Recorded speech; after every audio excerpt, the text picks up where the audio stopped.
राजवीर प्रधान की तरफ से बुना दिया कोई भी चमार उसकी डोर पर, उसके समाधि पर, उसकी ट्वेल पर कोई दिख गया 5,000 रुपए जुर्माने के होंगे और भाई 50 जूते होंगे।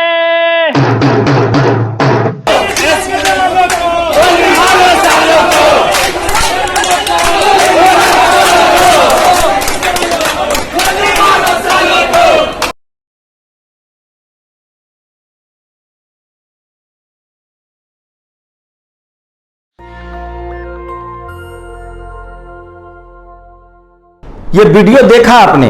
ये वीडियो किसी श्रीलंका का नहीं है, किसी पाकिस्तान का नहीं है, किसी अफगानिस्तान का नहीं है, किसी मुस्लिम देश का नहीं है। ये वीडियो भारत में लखनऊ का है, जहां यूपी सरकार रामराज कहती है खुद को, केंद्र में मोदी जी की सरकार है। एक शेड्यूल कास्ट के प्रोफेसर ने अपने हक अधिकार की बात क्या कह दी। एबीपी के बगल बच्चा गुंडे, आरएसएस के गुंडे वहां पहुंच गए और नारा सुनिए।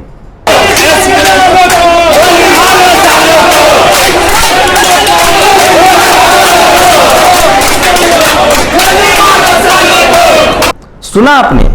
गोली मारो। ये मॉब लिंचिंग की कोशिश है। विश्वविद्यालय में एबीपी के छात्र हुजूम में आकर मॉब लिंचिंग करना चाहते हैं। यहां भी नारा चल रहा है। प्रोफेसर अभिकांत ने यह संदेश मुझे व्हाट्सएप पर भेजा, गोली मारो संस्कृति अब लखनऊ विश्वविद्यालय में पहुंच गया है। आप सोचिए कि इस देश में शेड्यूल कास्ट की क्या स्थिति बना दी गई है। लेकिन ये एक वीडियो नहीं है। अब ये दूसरा वीडियो सुन लीजिए। राजवीर प्रधान की तरफ से बुना दिया कोई भी चमार उसकी डोर पर, उसके समाधि पर, उसकी ट्वेल पर कोई दिख गया 5,000 रुपए जुर्माने के होंगे और भाई 50 जूते होंगे। सरेआम डंके की चोट पर कहा जा रहा है कि अगर तुम तालाब पर आए, नाला पर आए तो 5,000 का जुर्माना और 50 जूते लगाए जाएंगे। जाति सूचक शब्द बोला जा रहा है। आपको पता है मनुवादियों ने ओबीसी को जाट, गुर्जर, मराठा, पटेल, कुर्मी, कोयरी, यादवों को आगे कर रखा है। और ये इतने कुर्मगज हो गए धर्म के आड़ में, खुद को सो कॉल्ड हिंदू कह के, कि इनको पता ही नहीं है कि ये क्राइम कर रहे हैं। अमेरिका में एक बड़ी कॉन्स्पिरेसी चल रही है, बता रहा हूं, समझने की कोशिश कीजिए। अमेरिका में जो आप देख रहे हैं ना, इंदिरा नूई, सत्या नडेला, सुंदर पिचाई, पराग गुप्ता, जो तमाम बड़ी कंपनियों में सीईओ बन के बैठे हैं, पता है क्यों? मेरिट के दम पर नहीं। अमेरिका के जो गोरे लोग हैं वहां लगभग 30% से ज्यादा रिजर्वेशन है ब्लैक लोगों के लिए। जो काले लोग हैं उनकी आबादी लगभग 20% है, रिजर्वेशन लगभग 30% है। अब वहां के जो मनुवादी हैं, गोरे लोग, वो नहीं चाहते हैं कि ब्लैक को जगह मिले। अब वो सीधे बोल नहीं सकते क्योंकि वहां कानून है, नस्लीय कानून है। तो अब उन लोगों ने चाइना और भारत से जो मनुवादी वहां जा रहे हैं, खासकर भारत वाले को आगे कर रहे हैं क्योंकि इन पर कोई केस दर्ज नहीं होता है। ठीक यही कर रहे हैं यहां के ब्राह्मणवादी और मनुवादी। SC ST एक्ट में अपने आप को न फंसे, इसलिए वो ओबीसी की जातियां, किसानों को आगे कर रहे हैं ताकि वो शेड्यूल कास्ट पर हमला करे, ताकि उनका जातीय दम पूरा हो और वो SC ST एक्ट में भी न फंसे। ये बड़ी कॉन्स्पिरेसी है। लखनऊ पुलिस को इन तमाम गुंडों के खिलाफ SC ST एक्ट में केस दर्ज होना चाहिए। मैं ये भी बताऊंगा कि प्रोफेसर साहब ने क्या बोला था ऐसा जो इनके खिलाफ ये सड़क पर उतर गए। लेकिन उससे भी ज्यादा आप कल्पना नहीं कर सकते कि इस देश में चल क्या रहा है। ये वीडियो नहीं दिखा सकते हैं, एक स्टिल पिक भी नहीं दिखा सकते हैं। देखिए, दलित युवा को रायबरेली में गुंडे हाथ बांधकर पिटाई कर रहे हैं। भाजपा सरकार बताती है कि रामराज है, सचमुच में रामराज है। आईपी सिंह ने ट्वीट किया है। ये तस्वीरें और वीडियो गाइडलाइंस की वजह से नहीं दिखा सकते हैं, लेकिन ये एक जगह की तस्वीरें नहीं है। मेरे बगल में जो तस्वीरें देख रहे हैं उसका एक बार नारा सुन लीजिए।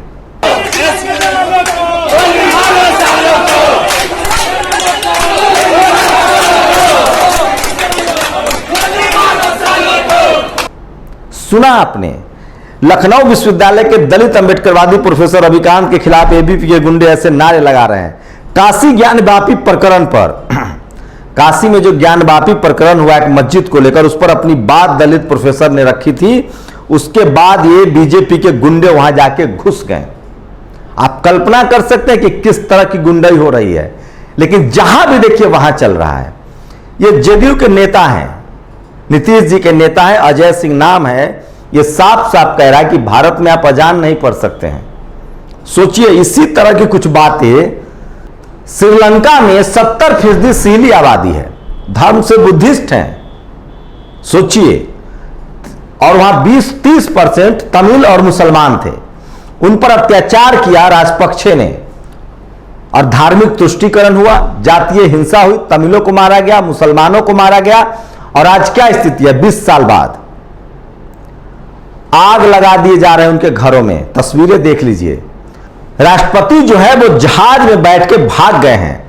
ये वीडियो देखिए, मंत्री के गाड़ी को लोगों ने पानी में पलट दिया।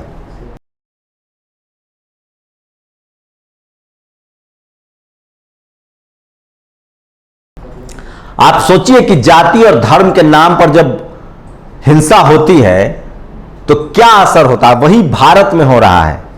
मुसलमानों पर बुलडोजर चलाए जा रहे हैं। यह अवैध निर्माण नहीं है, यह सब कुछ किया जा रहा है राजनीति के लिए, वोट के लिए। यह ध्रुवीकरण है।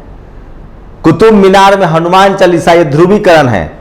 और सोचिए कितना हिंसक है ये लोग कि अपने ही धर्म वालों को भी मार रहे हैं। इस देश में SC ST OBC माइनॉरिटी की कोई अधिकार नहीं है, क्योंकि उनके लोग सिस्टम में नहीं है, न मीडिया में है, न जुडिशियरी में है, न ब्यूरोक्रेसी में, न कॉलेज यूनिवर्सिटी में है। और ये सारी खबरें इस देश का मनुवादी, जातिवादी, ब्राह्मणवादी पत्रकार आपको नहीं बताएगा। तो मेरी कोशिश होती है कि वो तमाम खबरें जो इस देश के लिए जरूरी है वो आप तक लाई जाए। तो चलिए एक एक करके सारी खबरें बताते हैं। ये लखनऊ विश्वविद्यालय में अंबेडकर प्रोफेसर, सोचिए शेड्यूल कास्ट के प्रोफेसर के खिलाफ किस तरह की गुंडागर्दी की जा रही है, आप कल्पना कर सकते हैं। उसके बाद दूसरी खबर देखिए, ये देखिए, बुलडोजर तो श्रीलंका में भी चल रहा है, लेकिन जो सरकार के समर्थक है अब उन पर बुलडोजर चल रहा है। वो बस में बैठकर भाग रहे थे, बुलडोजर से उनको रोक लिया गया है। 70% आबादी वहां एक समुदाय की थी, एक धर्म का था, उसके नाम पर राजनीति हुई। और देखिए देश की क्या स्थिति है। भारत में भी लगभग वही होने की स्थिति है। मैं आपको एक एक करके दिखा रहा हूं। ये देखिए, ये हेलीकॉप्टर है जिससे साहब भाग रहे हैं। पूरा परिवार फरार होने वाला है। देश में इतना अराजकता फैली हुई है, महंगाई है, लोगों के पास खाना नहीं है। धर्म का आचार डालेंगे आप? स्कूल चाहिए, अस्पताल चाहिए, एजुकेशन चाहिए। चाइना कैसे डेवलप हुआ है, जापान कैसे बना है? धर्म से नहीं, विज्ञान से, स्कूल से, कॉलेज से। कोई स्कूल कॉलेज की मांग हो रही है, अस्पताल की मांग हो रही है। 47 लाख लोग मर गए, उसको भी पचा लिया है। लेकिन ये कोई मीडिया आपको इस तरह से बहस नहीं दिखाएगी, खबरें नहीं दिखाएगी। मेरी कोशिश है कि आप तक ये खबरें पहुंचाई जाए। सोचिए एक शेड्यूल कास्ट प्रोफेसर के साथ क्या हो रहा है। सरेआम मनुवादी जो है वो नारा लगवा रहे हैं। और SC ST OBC माइनॉरिटी के लोगों को समझना चाहिए, खासकर OBC के लोगों से। और मराठा, पटेल, गुजरात, जो मेहनतकश लोग हैं, जो किसान जातियां हैं, उनका इस्तेमाल 5% 10% लोग इस देश के जो मनुवादी हैं वो करें। सोचिए पंजाब में क्या हो रहा है। पंजाब में सिख समुदाय के लोग हैं ज्यादातर, वहां हिंदू मुस्लिम तो हो नहीं सकता है, तो सिख वर्सेज हिंदू वर्सेज खालिस्तान किया जा रहा है। पूरे देश की नजर में पंजाब को बदनाम किया जाए, इसलिए खालिस्तान किया जा रहा है। अब वहां आम आदमी पार्टी की सरकार है। हिमाचल में जाके खालिस्तानी झंडे लगाए जा रहे हैं, चूंकि हिमाचल में हिंदू बहुल आबादी है, वहां भी आम आदमी पार्टी जीतती हुई दिख रही है। तो मुसलमानों को हिंदू के नाम पर भड़काया गया, सिखों को कैसे भड़काएंगे? सिखों के खिलाफ, क्योंकि सिख तो मुसलमान है नहीं, तो उनको खालिस्तानी साबित कर दो। बुद्धिस्टों को के खिलाफ तो वो शेड्यूल कास्ट है, उन पर तो अत्याचार रोज करो। ये स्थिति है इस देश की और ये लगातार चल रहा है। मैं इसलिए कह रहा हूं कि इस देश के लोगों को समझना चाहिए और श्रीलंका से सबक लेना चाहिए। देखिए अखबार, ये मैं नहीं कह रहा हूं, श्रीलंका में प्रधानमंत्री और मंत्रियों के घर फूंक दिए गए। तस्वीरें देख लीजिए, सब कुछ दूध का दूध और पानी की तरह साफ है। और यहां की मीडिया आपको बताएगी नहीं। तमाम वो खबरें जो मैं आपको बता रहा हूं, ये देखिए, ये तस्वीरें देखिए। श्रीलंकाई सांसद ने पहले प्रदर्शनकारियों पर गोलियां चलवाई और फिर उसने खुद को गोली मार ली। ये है स्थिति। ये स्थिति है पूरे देश में। श्रीलंका में जो तबाही मची है, लोग उसको भारत के साथ जोड़ के देख रहे हैं। दिलीप मंडल क्या लिखते हैं, श्रीलंका के जिन शासकों ने तमिल और मुसलमानों के खिलाफ नफरत फैलाकर 2 दशक तक राज किया, उनके घर धू धू कर जल गए। जलाया भी किसने? उन्हीं बहुसंख्यक सहेली लोगों ने जिन्हें भड़काकर तमिल और मुसलमानों का संहार कराया गया था। इतिहास बहुत निर्मम हो सकता है। तो ये तमाम खबरें मैं आपको दिखा रहा हूं जो सोशल मीडिया पर आज वायरल है, और ये तमाम वो बड़ी खबरें हैं जो श्रीलंका से आ रही है। लोग उसको भारत के पक्ष में देख रहे हैं, और आप इसको कल्पना नहीं कर सकते कि किस तरह से लगातार वहां अत्याचार हुए, वहां जाति के नाम पर, धर्म के नाम पर। सोचिए किस तरह से वहां लोग सड़कों पर उतर आए हैं, और अब मार काट के अलावा कुछ नहीं है। राष्ट्रपति भाग गए हैं, इस्तीफा दे दिया है, कोई प्रधानमंत्री बनने के लिए तैयार नहीं है, और ये सब कुछ धर्म के नाम पर हुआ है। भारत में ऐसी रोज स्थिति बन रही है, लोग अंदाजा लगा रहे हैं कि कहीं हम श्रीलंका तो नहीं होने जा रहे हैं। 55,000 स्कूल बंद कर दिए गए हैं। इस देश के एक बड़े तबकों को, जो SC, ST, OBC और माइनॉरिटी है, उसको गरीब और लाचार रखने की तैयारी है। आपकी क्या प्रतिक्रिया? अपनी प्रतिक्रिया जरूर दीजिए। शुक्रिया। नेशनल दस्तक की आपसे गुजारिश है कि अगर इसको बचाना चाहते हैं तो नेशनल दस्तक को सब्सक्राइब करने के लिए रेड कलर के सब्सक्राइब बटन को दबाएं, फिर बेल आइकन की घंटी दबाएं। नेशनल दस्तक को बचाने के लिए बहुत जरूरी है कि हर खबर को शेयर करें, लाइक करें, कमेंट जरूर करें।